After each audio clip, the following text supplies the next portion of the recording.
Faktanya, tak jarang kita menyaksikan orang baik yang mengalami kesengsaraan, sementara mereka yang tidak jujur justru menikmati kemudahan dan kenyamanan.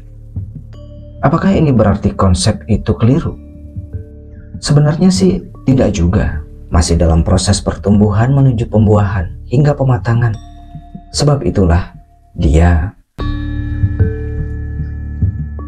Sobat bijak, kali ini kita akan memperluas pemahaman kita tentang karma dalam konteks tabur tuai, di mana karma sering diajawantahkan dengan sebuah konsep yang menyatakan bahwa apapun yang kita tanam, itulah yang akan kita petik. Yang dalam arti, kalau seseorang menanam perbuatan baik, pasti akan bernasib baik. Atau sebaliknya, yang perbuatannya buruk pasti akan bernasib buruk. Sayangnya, kenyataan hidup seringkali tidak sejalan dengan pemahaman itu. Faktanya, tak jarang kita menyaksikan orang baik yang mengalami kesengsaraan, sementara mereka yang tidak jujur justru menikmati kemudahan dan kenyamanan. Apakah ini berarti konsep itu keliru? Sebenarnya sih tidak juga. Hanya saja, karena pemaknaannya yang terlalu disederhanakan, itulah yang menyebabkan konsep ini terkadang terkesan rancu. Maka supaya lebih jelas, kali ini kita akan mengulas konsep tabur tuai ini dalam konteks yang lebih utuh dan realistis, agar kita bisa menyikapi dinamika kehidupan dengan lebih bijaksana. Sobat bijak, dalam nuansa kehidupan, kita memang seringkali menjumpai pemandangan yang miris, di mana banyak orang yang lugu, jujur, bahkan dermawan, seringkali mengalami kemalangan seperti ketidakadilan dalam sosial, ataupun keterpurukan finansial. Orang yang selama hidupnya tidak pernah menyakiti orang lain, terkadang mengalami penindasan. Orang yang tak pernah berprasangka buruk terhadap orang lain, malah sering jadi korban fitnah dan mendapat penghinaan. Orang yang sepanjang hidupnya suka bersedekah dan selalu membantu orang yang dalam kesulitan, pada suatu titik dalam hidupnya justru mengalami kebangkrutan, juga kesulitan dalam mendapatkan pekerjaan. Beberapa orang mungkin bisa mengucapkan rangkaian kalimat penghibur dengan mengatakan bahwa itu adalah ujian atau cobaan, serta menambahinya dengan ungkapan seperti orang sabar pasti disayang Tuhan.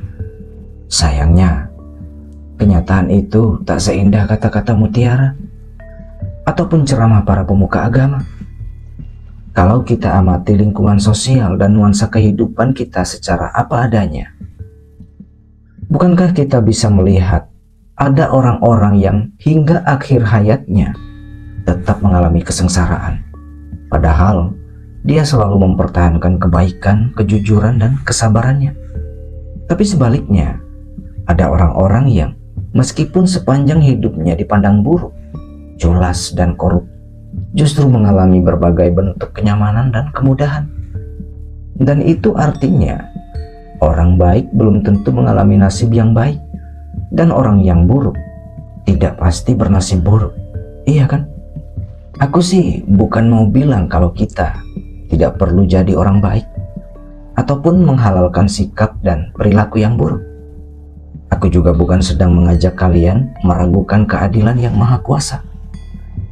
Aku hanya ingin agar fakta kehidupan semacam itu bisa dijadikan bahan kontemplasi, sehingga kesadaran kita terhadap apa yang benar tidak terdistorsi oleh karena kekeliruan perspektif dan ekspektasi. Aku tidak ingin orang salah mengira ataupun berharap bahwa hidupnya akan baik-baik saja hanya dengan sekedar menjadi orang yang jujur dan rajin sembahyang, lalu bergantung begitu saja pada Tuhannya tanpa kesadaran untuk berintrospeksi, tanpa lebih lanjut mengoreksi dan meningkatkan kualitas diri, tanpa memperbaiki karmanya sendiri. Dengan kata lain, aku ingin orang-orang memahami bahwa takdir itu memang sebuah ketetapan, tapi nasib itu relatif. Banyak aspek yang bisa mempengaruhinya. Kecerdasan tunggal nan agung yang sering orang sebut sebagai Tuhan itu tidak menjalankan kekuasaannya dengan semena-mena ataupun suka-suka. Ia tidak tertarik hanya karena seseorang rajin berdoa tanpa memperhatikan aspek lainnya. Sebagaimana seorang pemimpin perusahaan yang adil dan bijaksana, dia tidak menentukan gaji ataupun memberikan suatu promosi hanya karena seseorang pandai menjilat. Dia menilai kelayakan itu berdasarkan kinerja yang menyeluruh. Dalam konteks kehidupan, seluruh catatan kinerja itu pun secara detail terekam jejaknya dalam bentuk struktur karma. Berdasarkan struktur karma itulah kecenderungan nasib seseorang terbentuk secara alami. Tapi kecenderungan itu pun relatif, dalam arti sifatnya tidak mutlak, karena masih bisa dipengaruhi oleh aksi-aksi terkini. Analoginya seperti ini. Bibit durian, takdirnya memang akan tumbuh sebagai pohon durian yang tentunya berbuah durian. Dan bibit durian yang unggul, kodratnya memang akan cenderung tumbuh dengan kualitas unggul, serta menghasilkan buah-buah yang unggul. Tapi tanpa perlakuan yang sesuai, nasib dari bibit durian itu belum tentu akan mengikuti kodratnya. Dalam arti, bibit itu belum tentu akan tumbuh. Dan meskipun bibit durian itu tumbuh menjadi sebuah pohon durian yang tinggi dan rindang, bukan berarti buahnya pun pasti akan lebat, kan? Atau meskipun buahnya lebat, belum tentu rasanya manis. Bukankah begitu?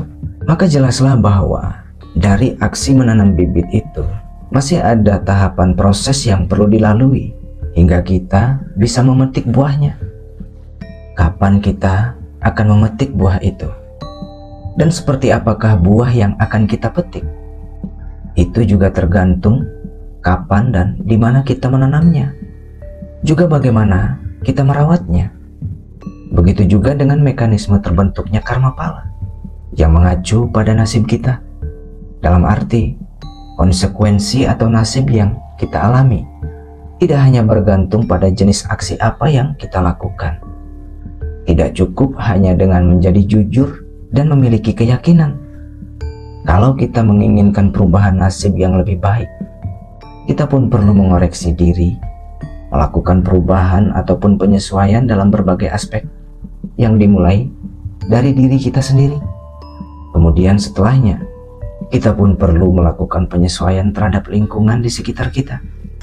Bagaimana sikap ataupun niat kita dalam melakukan suatu aksi? Emosi apa yang mendasarinya? Apa tujuannya? Dalam lingkungan yang seperti apa? Dan terhadap apa atau terhadap orang semacam apa kita melakukan aksi itu? Keseluruhan ragam aspek itu, baik yang internal maupun eksternal, semua detailnya mempengaruhi akan seperti apakah konsekuensi yang nantinya kita alami. Tidak hanya itu, karma juga memiliki dimensi waktu. Sama halnya dengan mekanisme tabur tuai dalam arti yang sesungguhnya. Perbedaan benih yang ditabur tentu memiliki fase dan masa yang berbeda untuk tumbuh hingga siap untuk dituai. Dalam arti, tidak semua konsekuensi karma itu akan terjadi seketika atau dalam waktu dekat. Ada karma yang berbuah di masa depan. Bahkan ada juga yang baru bisa berbuah di kehidupan mendatang. Sementara nasib yang kita alami saat ini bisa jadi adalah buah yang kita nikmati dari benih yang kita tabur di masa lalu atau di kehidupan sebelumnya. Oleh karena itu, penting untuk memahami bahwa nasib buruk yang saat ini dialami oleh orang baik bukan berarti segala kebaikan yang pernah mereka tanam itu sia-sia. Nasib buruknya yang saat ini bisa jadi akibat rekam jejak karma sebelumnya. Sedangkan karma baiknya saat ini masih dalam proses pertumbuhan menuju pembuahan hingga pematangan. Sebab itulah dia masih belum bisa menikmati buah manisnya saat ini.